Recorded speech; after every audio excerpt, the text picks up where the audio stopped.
Hi guys, welcome to another video. Luca here and myself, Shane. And Shane's going to be taking me through one of his workouts today. Lovely bit of CrossFit. Finally, for once. After like, what, 3 episodes now, training your bodybuilding functional-esque, I get to put you through the paces. Yeah, you're going to tell I do not do this kind of stuff often. Some movements I obviously do, like kettlebell stuff, but some of the stuff. Yeah, and as we'll find out, we'll see that with a bit of skill movement today as well.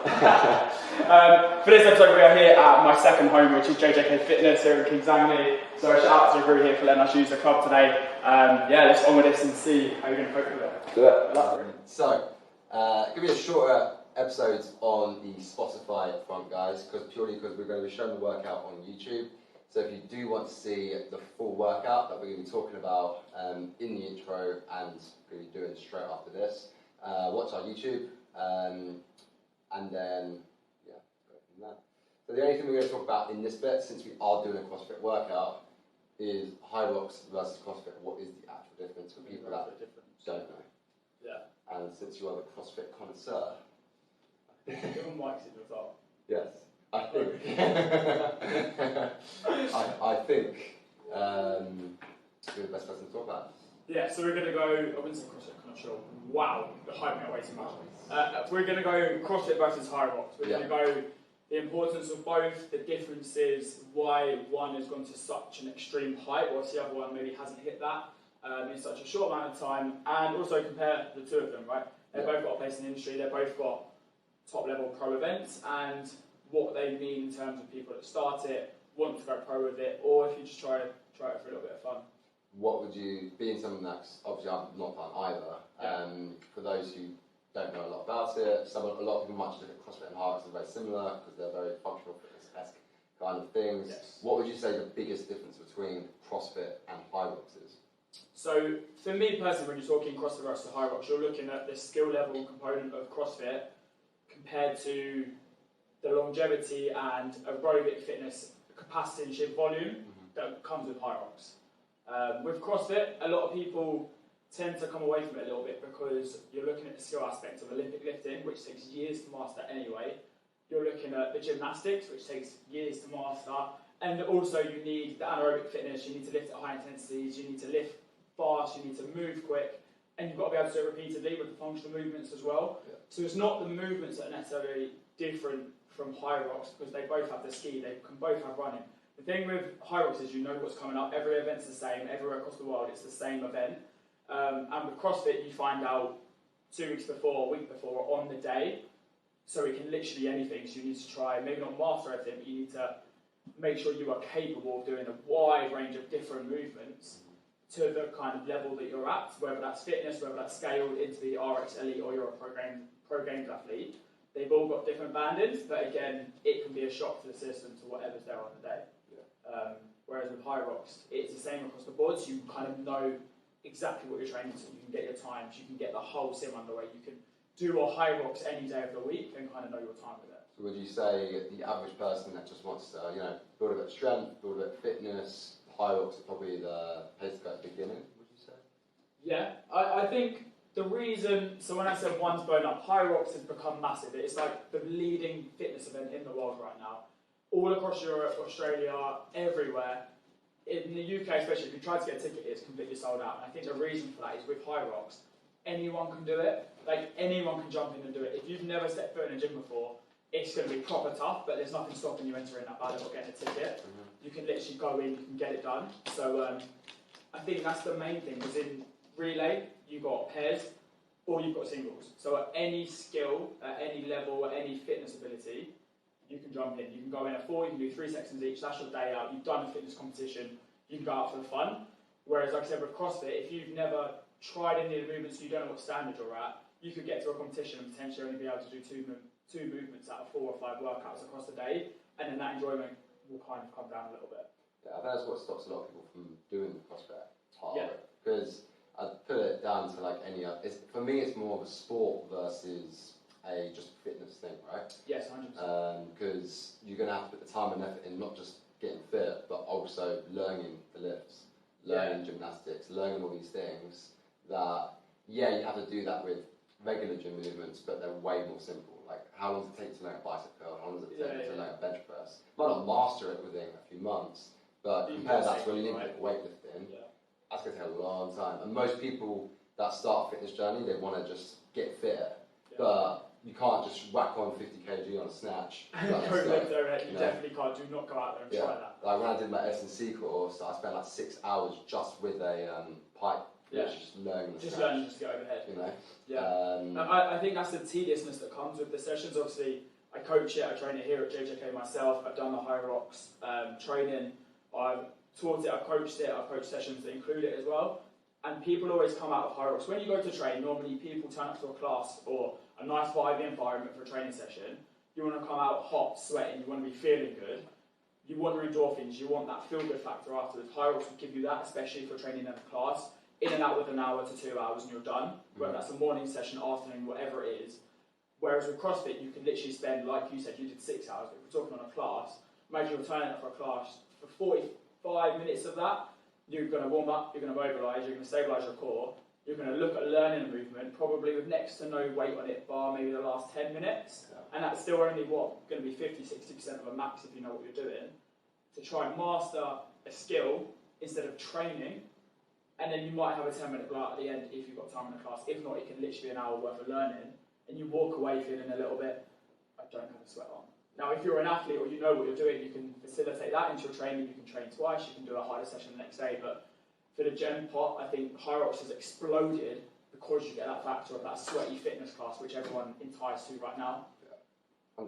I think also, I don't know why the trends has kind of kicked off. Also, like running as an example, like that and Hyrox are two big things. 100%. I think that's where running's included in it, you know, because anyone can start it, right? Anyone can start running. Treadmill, you can get out, you can go to it wherever you want. You know, you don't need the fancy shoes, you don't need the sunglasses, you don't need hats. You can just get out, go for a stroll. Even a quick walk. Like in the Olympics, there's speed walking this year. Most of them speed walk quicker than I can run. It's ridiculous, right? Like you can just get out and you can do it anywhere. And that comes with Hyrox because obviously between each station you've got a kilometre run.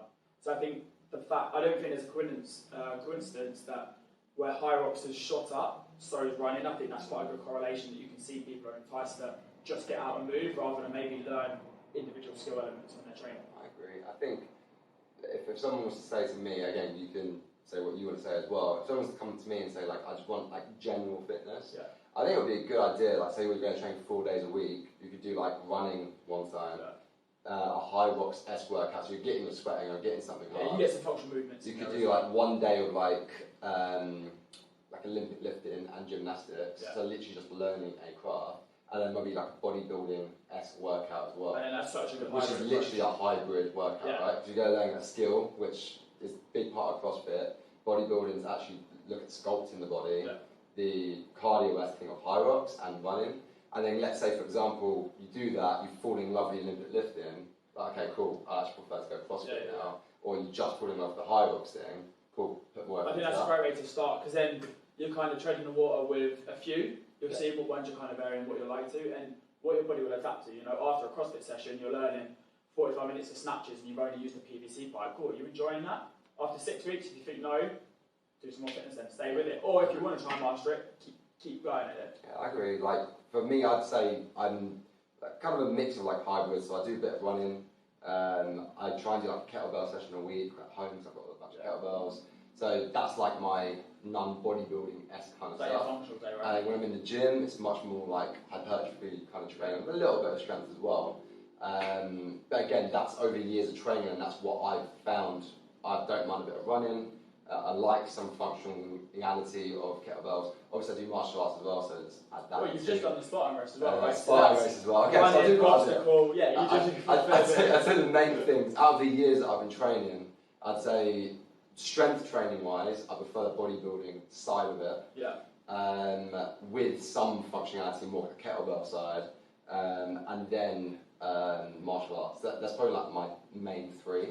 Whereas again, you've kind of gone from started training like a bodybuilder with your rugby training, and then as you've progressed through your journey, you found CrossFit is like 100%. I kind of went straight from my own strength and conditioning with the rugby league aspect of it, staying strong, staying fit, had some, you know, Olympic lifting in it or powerlifting, bench squat, dead, you know, staying nice and strong, but staying fit at the same time where I was doing a lot of running as well.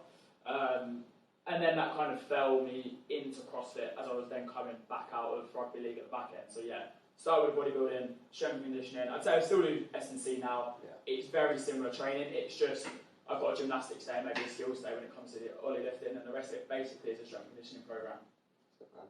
But I think we'll wrap it up here. Let's take you through your workout you prepared for me. Yeah, we're going to run through 2 workouts for myself today. We've done Lucas for the last few weeks now, so we're going to take him through a bit of a skill kettlebell session, CrossFit-esque. You go around, and then we're going to jump into more of an engine, maybe Hyrox if you like, with some of the skills like double under skipping and snatches coming in at CrossFit. So we have an engine skill workout to finish with as well.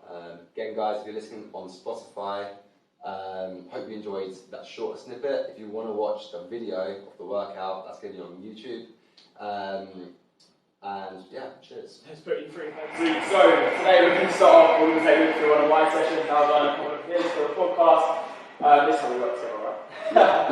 So we're going to start with 3 rounds each. I go, you go. So we're going to do 6 rounds in total. So one of us can do 6 kettlebell cleans, nice and heavy, into 6 burpees, into 3 wall walks. Once one of us completes it, the other one can go while they rest, and it's 6 rounds completed, so it's 3 each.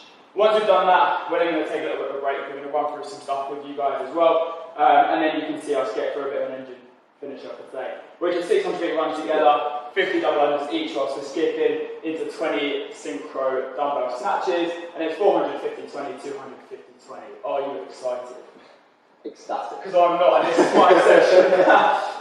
Shane, I think I've trained CrossFit with you twice before. Yeah. So yeah, not how I usually train. I do kettlebell complexes and stuff, but not like this. So there you go. Yeah, we'll be alright. Probably gonna die. So let's go. Let's do it. Time's going on. Ready? We're going to time 6 rounds. 3, 2, 1.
max of 6 minutes would be fast.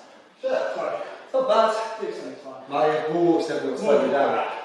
I was going to say 90 to 1 minute 45 around, so Yeah. well smashed that.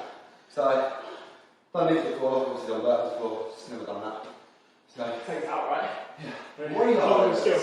I saw that you up and down. Absolutely not. Take a little break. Yeah, get some more on board, part one done. And then, the fun. Yeah, fun. Get more skills. What about that?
That was brilliant.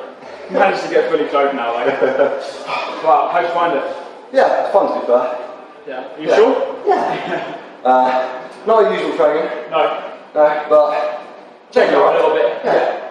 Maybe not. This is a little while too, Some new skills. Yeah, if you ever use an assault tread or one of the curved treadmills, don't just jump on it, like Luca did. Yeah, start sprinting without intentionally sprinting. That's disgusting. No, a little bit of fun. Hopefully, taught you something there as well. And you guys as well, the Hyrox versus CrossFit. Yeah. A little bit of us working out as well, a bit more high intensity, away from the slow bodybuilding stuff you've seen us do. I'm going to put you through my pace and all that. We are going to return with a Q&A as well, and we're going to be back in the studio in the coming weeks for some learning, some knowledge, and a bit of fun as well. Hopefully a guest in the next few weeks lined up as well. So yeah, stay tuned, keep on the channel, subscribe, like, comment, Instagram, YouTube, and also Spotify. Put your questions down below on every platform you see. That's where we answer in the Q&As, or the topics if we like them, we will discuss for you as well. Cheers, guys. Thanks very much for that, Luca. Cheers, mate.